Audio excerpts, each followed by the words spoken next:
Well, hey everyone, it's showtime. It's time for Monday Mastery on Monday, July 18th, and it's a warm one, at least up here. I'm assuming it's pretty warm where most everyone is today.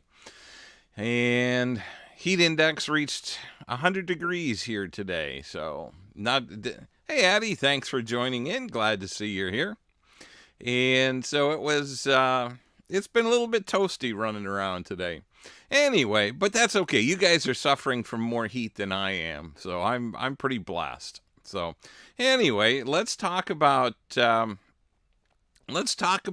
subject today. How has dating changed for you over the last 20 years? Or 25 or 30 years. I've ran into a couple of people at a festival this weekend that we talked, and they bemoaned how tough dating is. And I didn't want to get into any coaching and at a festive event, but anyway, let's before I dive too deep into what I have to say, how about you guys start telling me how you feel that dating has changed for you in the past 20 years and what your observations are, and let's talk about it, and I'll answer your questions later on. Oh, one quick thing, for everybody that has that signed up to do the beta testing of my new course, Dating Made Simple Academy. That's going along really well, and I'm getting some great feedback from everybody. So it's exciting. It will be available to the public here shortly, probably within the next 2 or 3 weeks. I'll let you know. And so, anyway, let's start talking about how dating has changed. And tell me, give me your interpretation of, or your ideas of how dating has changed. I know a lot of things that are different today. We didn't have texting 20 years ago. We didn't have, for the most part, we didn't have dating sites. I know a lot of the common courtesies that we used to have, or that we used to adhere to, like calling the lady on Wednesday by Wednesday for a date on Saturday, have pretty much gone by the wayside. And there's still some of that, but both the ladies that I talked to this weekend were bemoaning the fact that they've been on a lot of bad dates. And which leads me to the question of, where are you looking? It's easy to find. It's, in my opinion, it's easy to find the bad dates. The good dates are the harder ones to find. So give me some input on what your thoughts are and what your experiences are. It's because almost everybody here has dated recently. Hey, Paul, thanks for joining in. Paul says, "Hi, Rick, the dancing machine." That could be. Hey, Nancy, thanks for joining in. Glad you're here. And just give me your feedback, your thoughts, your ideas, your experiences on how dating has changed over the last 20 or 30 or 40 years. And I know when I first started dating, hey Sharon, thanks for joining in. When I had to call, we didn't have texting or emails. When I called a girl, I was on the family phone in the kitchen, and everybody in the living room could hear exactly what I was saying. So that was a little nerve-wracking. We have a little more privacy today. Addie says, well, 20 or 25 years ago, I was in my 20s. It was much easier. How so, Addie? How was it easier back then for you?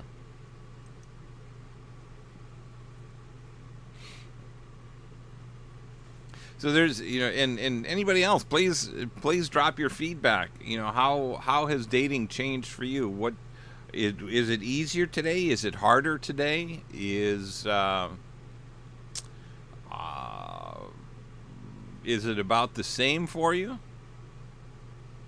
I know there's a lot more tools today that we have access to. Like I said, internet dating or online dating. And I've been doing some interesting research today, just updating some research, I should say. And hang on one second. Nancy says it's much harder today. How so, Nancy? How is it harder for you? It's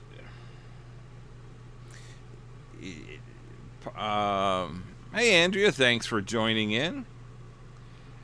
Addie says, I was younger looking. I was at bars.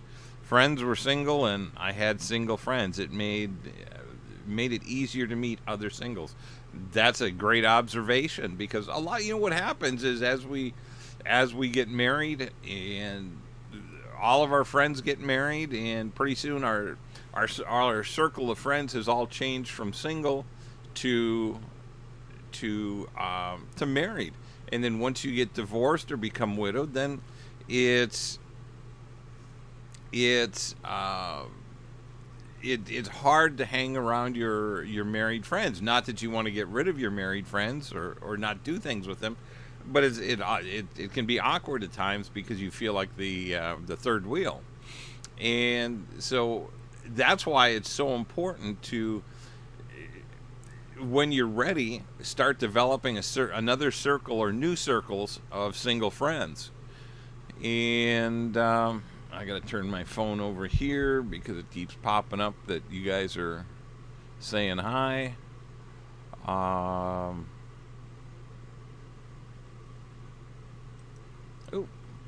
Sorry, Andrea. I'll be right back to you. Paul said, I remember the personal ads in the daily page. There were. I had forgotten about those. Much harder now. Perhaps people drop you quickly without notice. Manners and being respectful out the window. There is so much truth to that, Paul. Andrea says, easier 20 years ago, seemed to be more face-to-face. There is. That's very true. And Addie and Andrea responds to Addie, yes. And you could ask your friends about the guy you wanted to go out with. Yeah, exactly. Let's do that. Nancy says, meeting new people online, much more challenging to establish trust. That's interesting. That I personally haven't run into that a significant amount, Nancy, but I find that interesting. And I'm guessing ladies are going to have it a little bit tougher than men in the trusting area, or in the area of being able to trust someone. Addie says, I still hang with married friends, and I'm thankful they don't make me feel like a third wheel. I have got another group of friends as well, and they're much younger, and that's okay. But and that's that's okay that you have those circles of friends. I do suggest that you try to establish a circle of friends, or a new circle of friends, Addie, in your similar age group. And it might be through joining a meetup group, or other social activity. And if there's something that in particular you like to do, hiking, biking, something besides work, that is a social event, and you can find a singles group that does it. It's a great way to meet singles. Social or charity events, can be another great way to meet single friends. And you'll meet married folks there too, but it's all a matter of being visible, making yourself, making it known that you're single and looking. So there's still possibilities there. And Nancy says baggage. Are you saying that Nancy, because of baggage, or you're not trusting guys because of some of the baggage that they bring with them, or that and what baggage might that be? Because we all, let's face it, we all have baggage. We all carry it around. That's what makes us who we are. Our experiences, and some of them are good and some of them are bad, and it's important to recognize that we all have that baggage. Addie says, weird, I don't see anyone's comments on here. I'm sorry.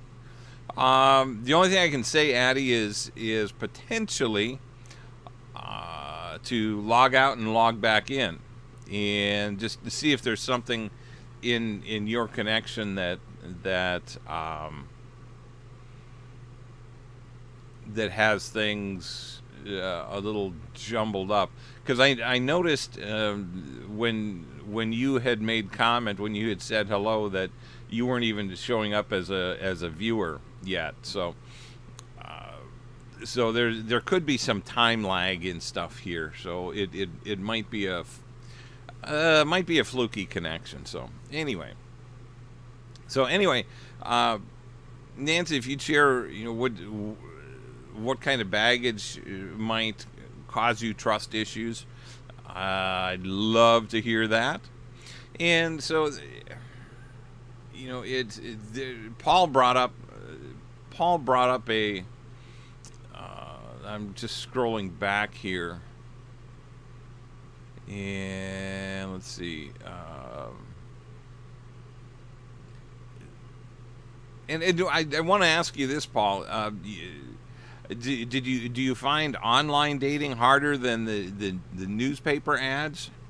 Because as I recall, there would be a phone number, and you'd have to call the phone number, and depending on, and I'm guessing depending on the paper, I never called those personal ads. Did that send you to a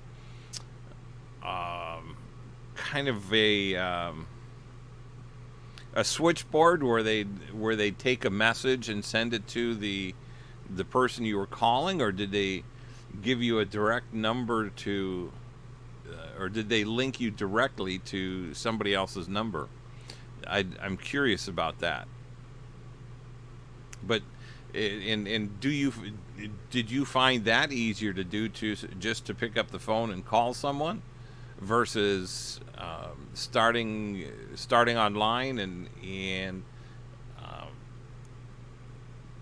working at developing a conversation that way? And does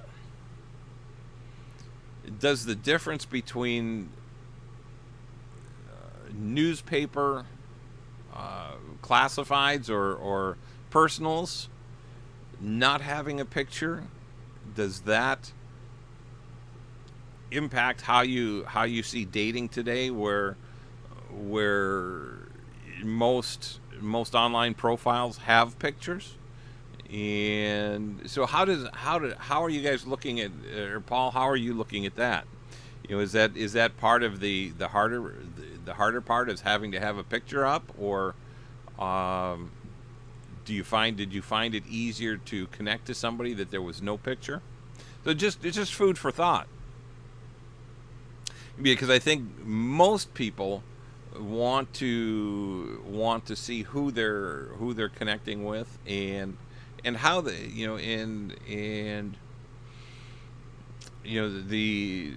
and to Nancy's point, I can see where there can be trust issues, especially if somebody's posting pictures that aren't current.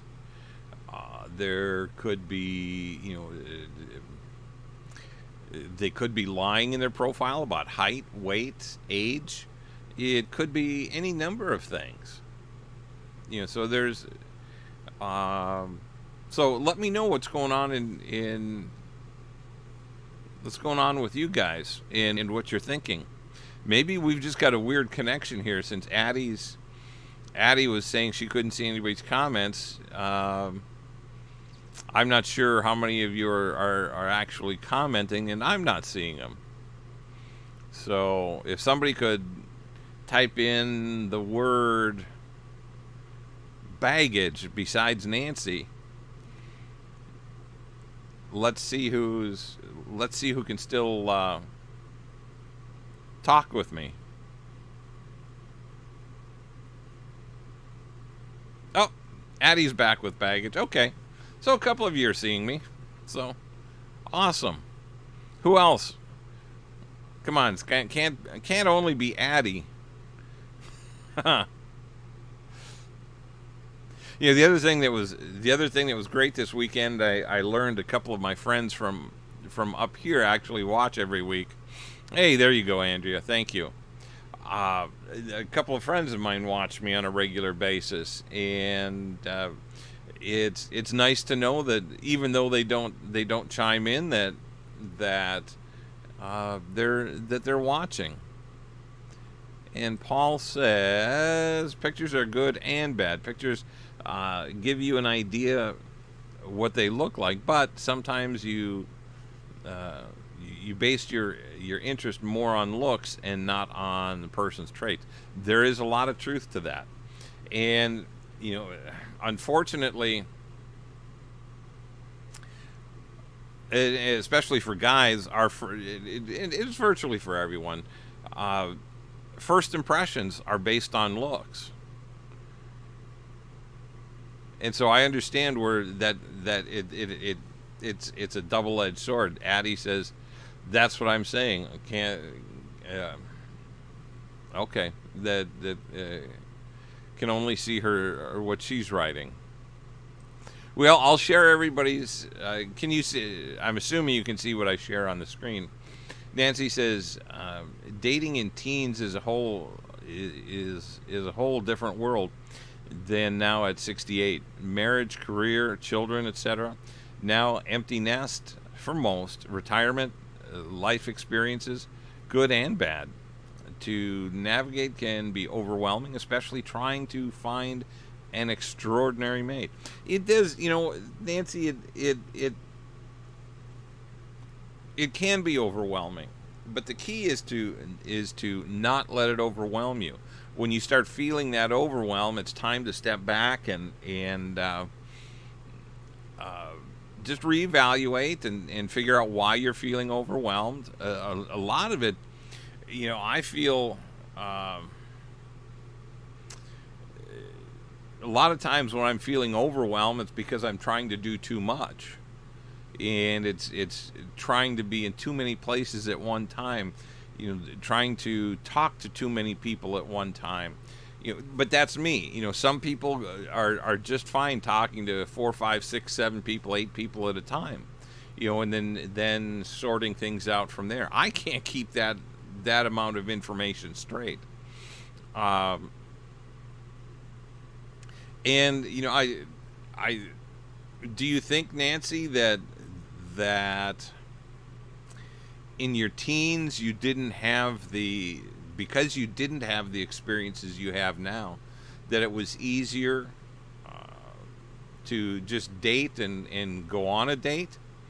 And hey, Stephen, thanks for joining in. Than it is today when you've had experiences and you may have triggers that somebody says something that easily may trigger you or trigger a negative emotion. Nancy says yes. And Addie says, I can agree with that.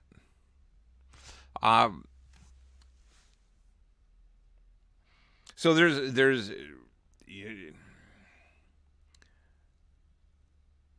that's kind of put me into another quizzitive mode here. Is dating more difficult because you've had more experience, and not necessarily because of the conveniences or the our ability to communicate in a variety of different ways, our ability to connect in different ways today. Could it be that dating seems harder because of our experience, and we're afraid of being hurt, or we're afraid of being scammed, or whatever it is. I just want to throw that question out there. That's something that just dawned on me that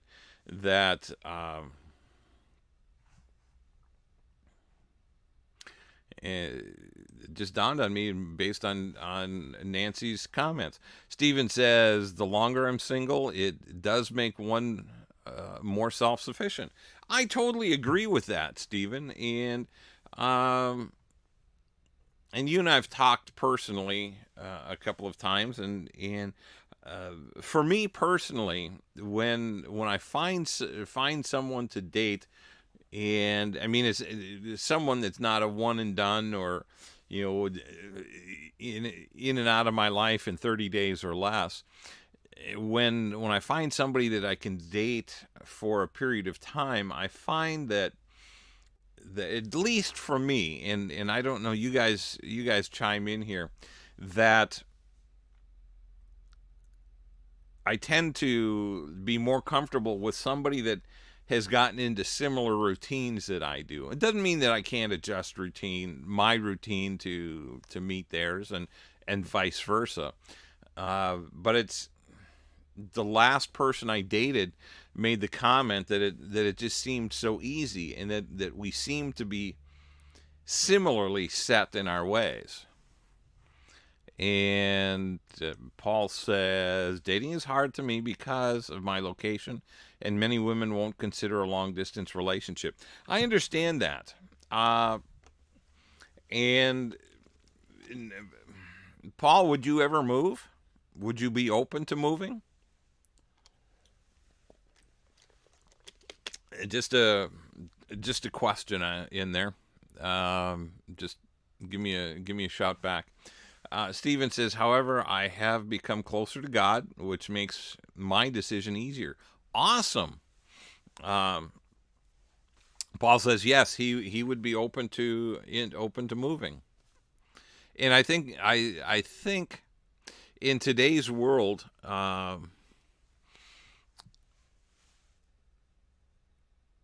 is, this is more directed towards Paul, but we all have to be that way. In today's world, I think women are still a little more anchored to where they are, and I'm sorry, I gotta share with Stevens. And Steven says, funny thing, Paul, I move too much. Yeah, Steven's a nomad like I am. Actually, he's more of a nomad than I am. He's on the go all the time. Anyway, I think the ladies, and you tell me if I'm wrong, tend to be more anchored to their location, typically out of family connections. Many times we have, or especially the ladies have kids and grandkids that live nearby, and or in the same town, or within a few miles. And I think guys are a little more free to move around from that perspective. That and I don't know if that, and I'm not saying that's a good thing or a bad thing. I'm just making the observation. I don't know of many guys that are stuck in a particular area because of family. Now, I know a few that have moved to take care of parents, and in some cases be closer to immediate family. And Addie says yes, for family reasons, and I'm assuming that's being anchored. And Nancy says Not me. Go is my middle name. Awesome. I should. Nancy and Paul, we should connect you two together. Huh. Wow. That would be something. I've never claimed to be a matchmaker, so do not trust me on that one, folks. So anyway, there's let's see, Andrea just popped in here. I moved for a guy, but there was nothing in my hometown besides my parents and friends. I'm willing to move. I don't see Missouri as my forever place. That's an awesome that's an awesome outlook that you're free to come and go. And I understand that. I lived in Missouri for over 30 years, and it's been my home for almost half my life. But I'm at a point where I'm free to go and do as I please. Steven says, I need to remind myself at times it's God's car. He just lets me drive it. That is awesome, Steven. And that's so true. It's I think when you put God first in your life, that makes so many of your decisions so much easier. And it at least it does for me, and I know it does for Steve, and he and I have talked, and I know it does for others of you too. And it's just it's just a comforting thought that there's guidance from above. And and whether you believe in that or not, I don't know. I know that in surprisingly, in some of my research today on divorce and marriage, the strongest marriages are Christian marriages. They're what did it 28% more likely to stay together than non-Christian families or non-Christian marriages. So I mean, there's a lot to the power of having God in your relationship and in your life.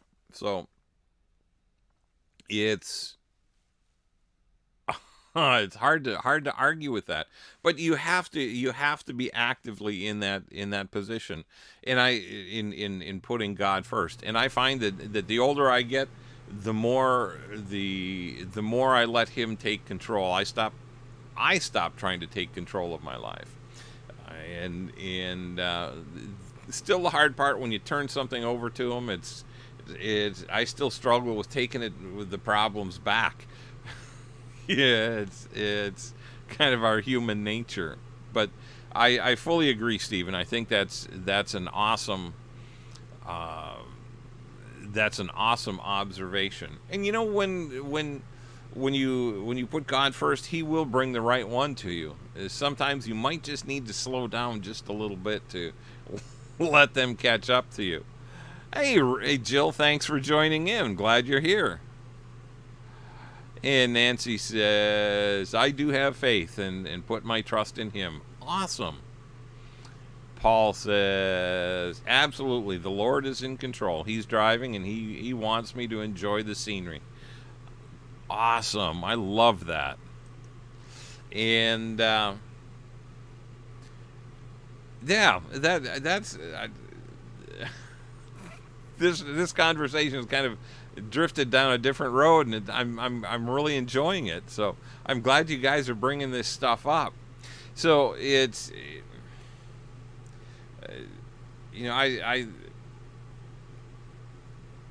from what I'm gathering from everyone is that the older we get, the harder dating gets, primarily not because of the tools we have or because of the opportunities that are there to meet people, such as online, but it's because of our own personal wants, needs, and desires and experiences that cause us to be more hesitant, that cause us to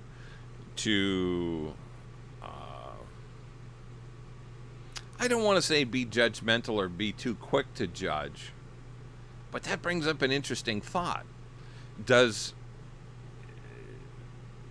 and I understand that I teach, your must have and deal breaker lists, and I teach about getting emotionally healthy, that before you get out and date, because and that's another thing. One of the ladies that I talked with this weekend, she apparently had a very, very toxic marriage, and it's taken her 3 or 4 years to get to a point where she's ready to start dating. And it actually has gotten therapy and to try to get him out of her head.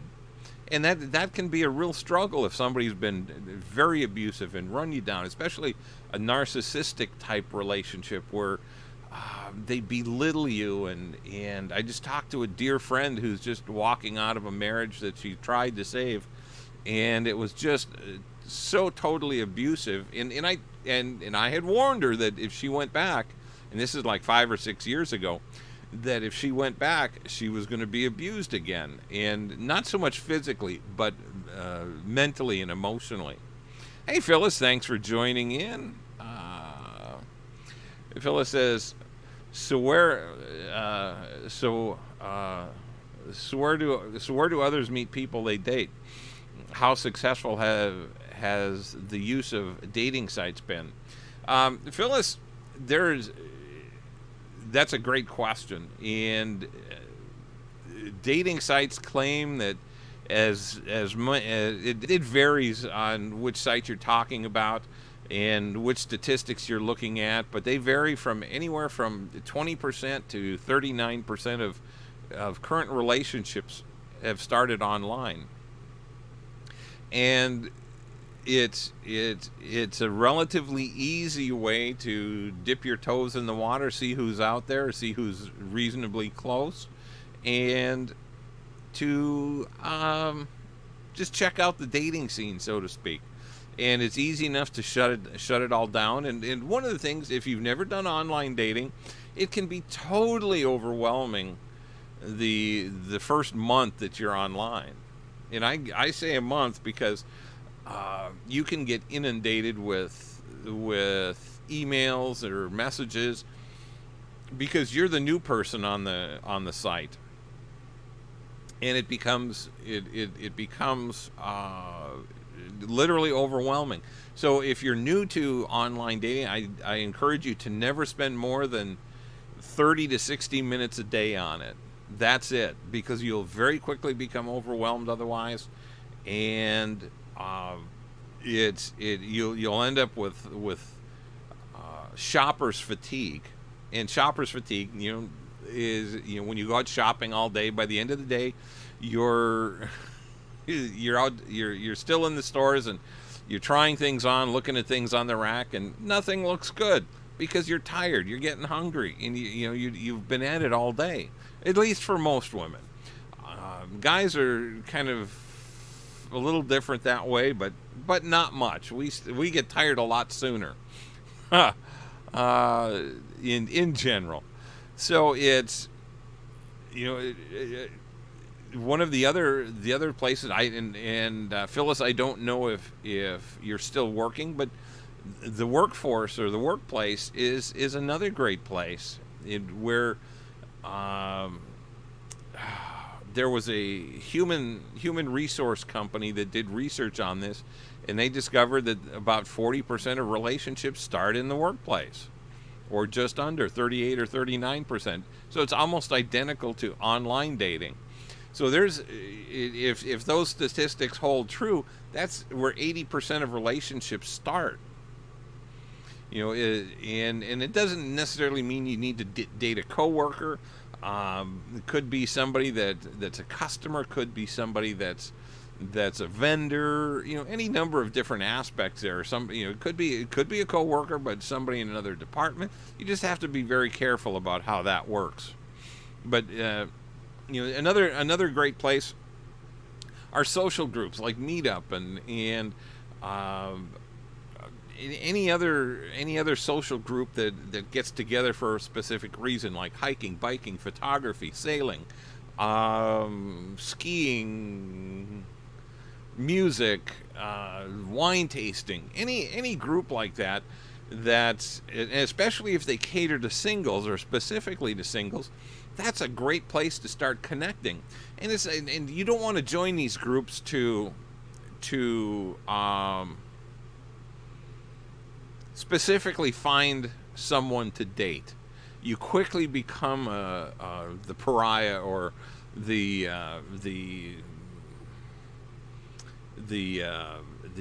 an unwanted participant or member in the group, and you could get kicked out, because it just makes everybody uncomfortable if that's the only reason you're there. You have to join because you enjoy that particular activity. And then, because then what you get to do is you get to meet people, you get to expand your circle of single friends, and they can introduce you to somebody who'll introduce you to somebody who'll introduce you to somebody who'll introduce you to somebody who'll may introduce you to the right one. It's a networking thing, and nobody knows that you're single or available and looking unless you're out there and being social. And as much as I've heard people say, well, God will bring me the right one, it's hard for him to do that when you're sitting at home on the couch. So you do have to get out and be social. You have to get out and be around people. Let me get caught up here quickly. Addie says, I think more with my head than my heart the older I've gotten, which makes taking chances difficult. Well, that's not necessarily a bad thing, Addie. It's a good way to protect yourself, and I always encourage you to make decisions with your head as opposed to your heart, because your heart will almost always screw it up. It's just you have to put yourself in a position where you have more opportunities to say yes as opposed to no. And Paul says, at our age, Rick, do you believe in finding the one, or is there options? I totally believe that we should be looking for the one, or your soulmate, or an extraordinary relationship, however you want to phrase it. I view them all the same way. And Paul, don't let the frustration of being in a rural location discourage you from finding your soulmate. She's out there. It's just a matter of figuring out where, and being flexible enough to move. And I say I truly believe this because I had somebody that just wrote to me not long ago, that shared with me she bought my book 2.5 or 3 years ago, read the book, and it said it changed her whole approach to dating. And she's now with her soulmate, and I don't know her exact age, but she's in the same neighborhood as we are, Paul. So it's important to stay focused on what you're looking for. And I've got to ask you this, Paul. If you want to have just anyone in your life, we all have a finite, and I'll get my hands in the picture here. We all have a finite timeline, and I'd much rather spend, and for me is 20 to 25 years, statistically speaking. I'd much rather spend the next 20 looking and have 5 awesome years than to have 25, to settle and to have 25 mediocre years. I mean, they're okay, but then you just, by settling and by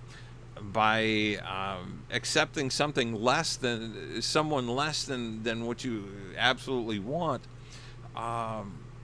it's just putting you in a position to settle. And not have what I believe God wants you to have. And that puts you in the position of being part of the 85% of marriages out there that are mediocre. They're not all going to be mediocre, and it doesn't mean they don't have good times, and but they're not truly fulfilling, satisfying, and totally healthy relationships. I was really discouraged. I was listening to, hey Sharon, hey Shar, I just want to say a quick hi there. Hey Lindsay, thanks for joining in. I got to see you this weekend. It was awesome. I wish we could have spent more time talking. But it's Lindsay, and I'm going to get sidetracked here real quick. Lindsay, I ran into Lindsay, and Lindsay, I hope you don't mind me telling this story, but I worked with Lindsay on a coaching level a couple of years ago, and I haven't heard from him. And I ran into him this weekend, and he's been with his girlfriend now for a year and a half. So I want to congratulate you, Lindsay, on that, and I'd love to catch up with you sometime and hear how things are going. So I got off track here a little bit. So the whole idea of what I teach is to try to keep you from making mistakes of the past, to keep you from settling for less than extraordinary. And I truly believe God wants us to be with our special someone. God made a special someone for Adam. Made his soulmate, and I think it saddened me to listen. I was listening to Christian radio today, and it saddened me to hear the teachers talking about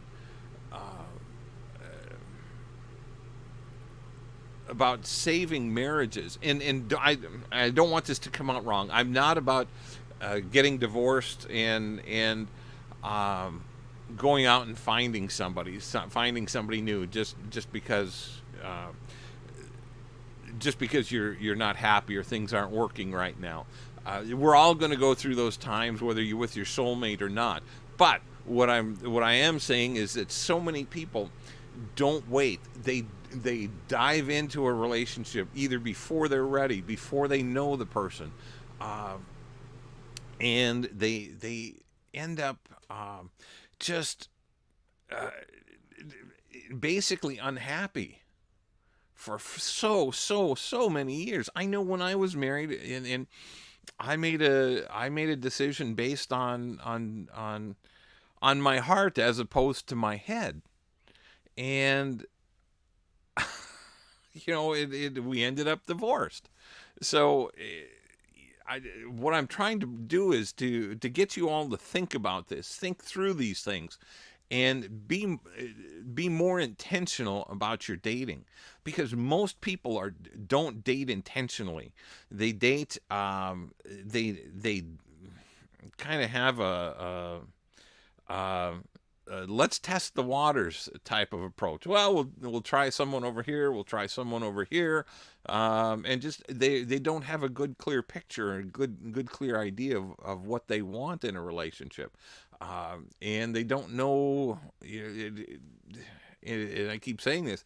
Most people I talk to know more about what they don't want in a relationship than what they do. And so it's, and I know I got off on a tangent here, Paul, but I truly believe that your soulmate is out there, and it's a matter of being open to that possibility and working towards that possibility and praying for it. Excuse me. And Jill says, lots more difficulties at our age. Lots of people have medical challenges. I feel I'm more critical, and and that's a great observation, Jill. And I look at my dating from my personal experience over the last 10 years, the 12 years that when I first started dating, I wanted somebody that was in physically good condition. That there were, for all intents and purposes, no health issues. Now, at my age, I'm a little more lenient on that. It depends on what the health issues are. I'm not prepared to be a caregiver today, but if I'm with the right person, I will absolutely be a caregiver, hands down. And it's I think you have to set the limits on what you want. I know at this point, I will accept somebody that has higher blood pressure. I will have, if you need to take a few meds, to keep yourself going, I'm okay with that now. There may be some other things that I'm not okay with, but that's something we would have to talk about. So I hope that makes sense. But I totally get what you're saying, Joe. Hey, Phil, thanks for joining in. Phil says, I've had some good results with meetup groups. Friends first. And yeah, see, that's my point, is that you can meet some great people in these social groups, and whether it's a meetup group, and almost every town has a meetup group. I know Kansas City, where I've been for the last 8 or 9 years, has something like 12 or 1,500 different meetup groups. So you can do anything and find a group for anything. So don't, just explore. Just go to meetup.com and / whatever city you're near, and look to see what's available. Nancy says, why is that, Rick? People knowing what they don't want as opposed to what they do want. The reason, I think the reason is most of those people, they hang on to the negative, and it's always easier for us to hang on to the negative than it is to look for the positive.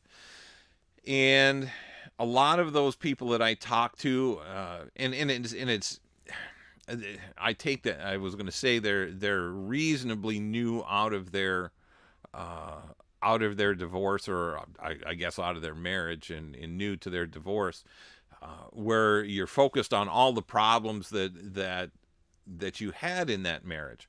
And when you hang on to that stuff too long, it becomes a problem, and you continue to think, well, I don't want this. I had this in my marriage, and I don't want that again. Rather than thinking of what do I want, they focus on the negative.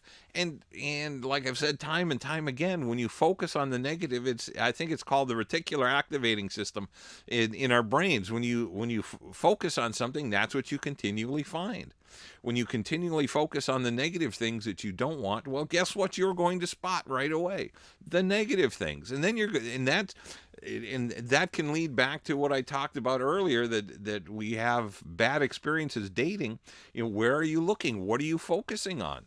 If you're focusing on all the negative aspects of all the aspects of what you don't want in a relationship, what are you going to be finding? You're going to be dating a lot of people with all the negative attributes that you don't want.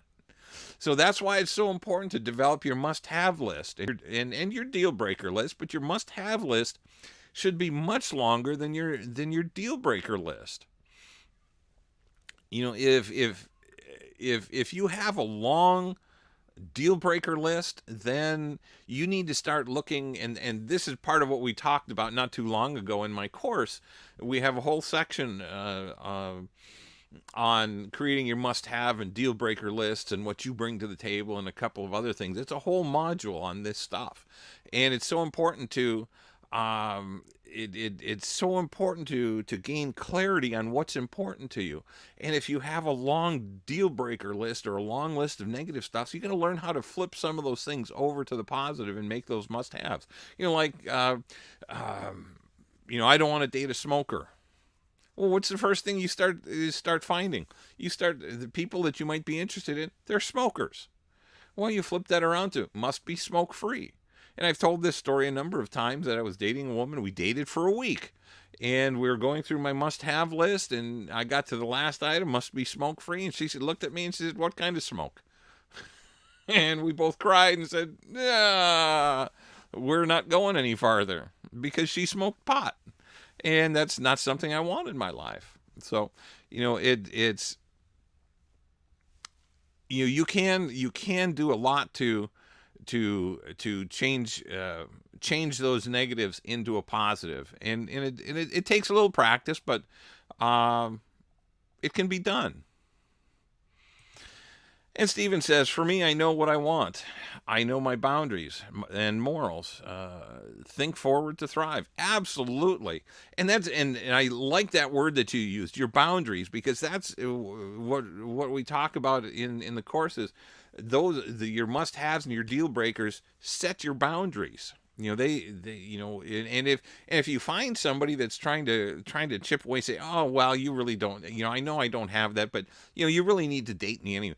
They're chipping away at your boundaries, and they're not respecting your wants, needs, and desires, and that should be a huge red flag for all of you when somebody comes along like that and starts disrespecting what you want in a relationship. It's selfish at the very least on their part. I'm sorry, I'm getting a little animated here, and I'm rattling the table. And hey, Sophia, thanks for joining in. Sophia says, I'm from Panama, and when I landed to Kansas 14 years ago, I was told by another Panamanian friend that to be aware that that here people date and want to live with you pretty soon. In my country, it's not like that. You start slow to know the person first. Absolutely, I totally agree. And it's interesting that you bring that up, Sophia, because in my research today on divorce, you're more likely, and I forget. It seems to me it was like 28% more likely to get divorced if you live together, and especially if you have sex before you get married, than if you wait. Hey, Geneva, thanks for joining in. Glad to see you're here. And Sophia says, also, I read on the love language and the other day, and that we love conditionally. We don't want this or not that, instead of loving condition. I'm assuming you're saying unconditionally. The love languages, the love languages are, if you're talking about the 5 love languages, Sophia, that helps us to communicate, in my opinion, on a much deeper level. If we can speak each other's love language. And ultimately, I think if you're with your soulmate, you will pretty much be, you should be, your goal should be what's called agape, to use the Greek, agape love, unconditional love. And I agree. And what you'll find is when you're with that your special someone, your soulmate, you're in an extraordinary relationship, you'll find that you'll go much farther for them and do many more things for them, and they'll do the same thing for you. But you have to pay attention, at least early on, because if you're the only one going the extra mile, so to speak, you may be in a one-sided relationship. They may be your soulmate, but you may not be theirs. So you have to watch that. That's you just have to be observant and patient there. And then Sophia also says, it's not disrespectful what you're looking for. I think is what are your priorities. I think I understand that. Yeah, it's we all have different wants, needs, and desires for a relationship. What I want, need, and desire in a relationship is different from you, from Geneva, from Nancy, from Addie, from Stephen, Phil, Paul, Char, Jill. We all have our own wants, needs, and desires, and the key is to be patient and to look for those people, to find that one special someone. And I believe we all have more than one soulmate out there. It's just a matter of which one we find first. And it's not always an easy find. It's not always an easy journey. But I guarantee you, when you reach that destination, it is going to be awesome. And I know that from personal experience, and I know it from interviewing and talking to a variety, just a whole bunch of other people, other couples that have been in soulmate relationships or are in soulmate relationships. They just have a connection. They have they just have a glow about them, and they're the special couples that you see out and about, and they're the couples that we all desire to emulate. And you too will be there if you're patient, but you have to be an active participant in this process. It's not something that you can just sit at home and wish it to be. I read the book The Secret many years ago, and there's one story in there about the woman who had a closet full of clothes and a garage that packed so full of stuff that she could only fit her car in there. And the minute that she emptied out half her closet and cleaned out the garage so 2 cars could park in there, the story goes that she found her, I don't know that it was her soulmate, but she found somebody. And there are certain things that you do have to do. You do have to be willing to share space. It's critical. I mean, if you want to be with someone for the rest of your life, you have to share space. You have to learn how to work around each other. You have to learn how to adapt to each other's traits, their preferences. Do you scrub the dishes before you put them in the dishwasher? Do you just leave them in the sink and pile them up and worry about them later? So there are a whole lot of things that you need to work through.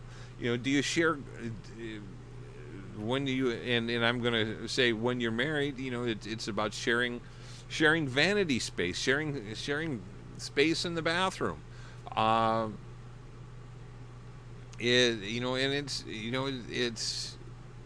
for me, it doesn't make a whole bit of difference. I generally let the lady determine where all the dishes go when you move into a new house. It doesn't make any difference. I'll find it, or if I don't know where it is, let me know, and I'll dig it out. So there are little adjustments that we all have to make in relationships, and we have to be willing to do some give and take. How much is it more important to be in love, or is it more important to be right? It's just and that can save you from a lot of arguments right there. So think about these things. What is we all get into our routines. I know Stephen mentioned that we get set in our ways, and are those ways permanent? And I'm at a point in my life, at least, that I know that nothing's permanent right now. I'm amenable to a lot of different things. And Sophia says efforts and commitment. Absolutely. When you find that, and I think Sophia,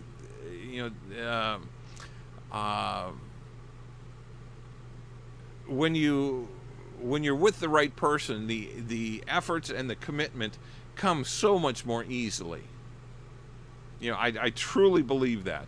I've dated some in my 65 years. I've dated some some ladies that are just absolutely a dream to get along with, and others that, oh my God, this is just it's never going to work, and it didn't. And I want to put this comment up here. Sophia says, no one is perfect. No, no one is perfect. However, I believe that there is someone perfect for each of us. And it's those two imperfect people that come together in an imperfect world to create something spectacular. I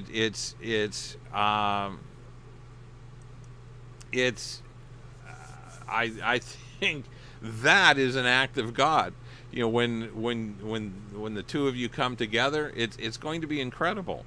And so it's a matter of being active. It's a matter of getting out there and dating. If you get overwhelmed, if you get frustrated, then it's time to take a step back and say, okay, what's overwhelming me? What's frustrating me? You may take a month, you may take a couple of months off, and then dive right back in. But it's so important to remain active and be out in social groups. Like Phil had mentioned, you in meetup groups, you get to meet people that you wouldn't normally come across in your daily walk through life. Same thing with online dating. It's just a tool to help introduce you to people that you wouldn't normally meet in your daily walk through life. They may live in another town. They may do different things than you do. They may have some unique interests. So it's all a matter of being out there, being seen, making connections, and being available. So, and that includes not just physically, but emotionally, mentally, and that means that if you're still dealing with negativity and garbage from past relationship or past relationships, plural, you need to dump that stuff first. You need to get past that, because if you don't, you're dragging all that garbage. As Nancy called it earlier, baggage. You're dragging all that baggage into every future date, every future relationship. And we had this conversation on in our group coaching on Dating Made Simple Academy last week or 2 weeks ago about dates from hell. And that's dating somebody that does nothing but talk, especially talk negative about their ex. But they could still be in love with their ex. Their ex could have dumped them for whatever reason, and it could be that they're carrying a torch for that person. That's not a fun date either. So you have to be careful. You got to get your head right. You've got to be mentally ready for the dating process, for the dating game, I guess. So it's just critically important. Otherwise, you're just destroying your ability to find your soulmate. And I like to use the term soulmate. Maybe you don't believe in that term. Use extraordinary relationship, your significant other, whatever, however you want to term it. It means all the same thing to me. The one, finding the one. It's all the same thing to me. It's all about finding that extraordinary person that will enhance your life and not take away from it. And the whole point of tonight and every Monday night is to help you think through and gain some clarity on what you're looking for, and to understand that if you don't make changes, if you continue the status quo, you're going to end up another statistic. And the dating statistics I was reviewing today, the 59% of first marriages survive. 41% of first marriages fail. 60% of second marriages fail. 73% of third marriages fail. That means that if you're going on your third marriage, and it only gets worse from there, that if you're on your if you're going into your second marriage, if you've been married once before, the odds of that marriage surviving or lasting, there's only a 40% chance that it will last. So if you don't make some changes, you're almost certainly committing yourself to another failed relationship. And I don't know about you, but I don't want to do that. I hope you don't want to do that either, and I don't want that for you either. So it's the whole point here is that you want to make different choices. You want to become crystal clear about what's important to you and what's not. And then you have to make some decisions from there. You have to be visible. You have to put yourself out there. You have to learn to talk to anyone, anywhere, anytime. You might just meet somebody really attractive or really interesting in a line somewhere. I was at a local festival that brought in a lot of people from my high school days that I haven't seen in 40 years. It was so great to connect with people, and they started reaching out to me and connecting with me on Facebook and yada yada yada. But the point is, you don't get to, if you're staying home, if you're not introducing yourself, if you're not saying, hey, you look familiar, how do I know you? Hang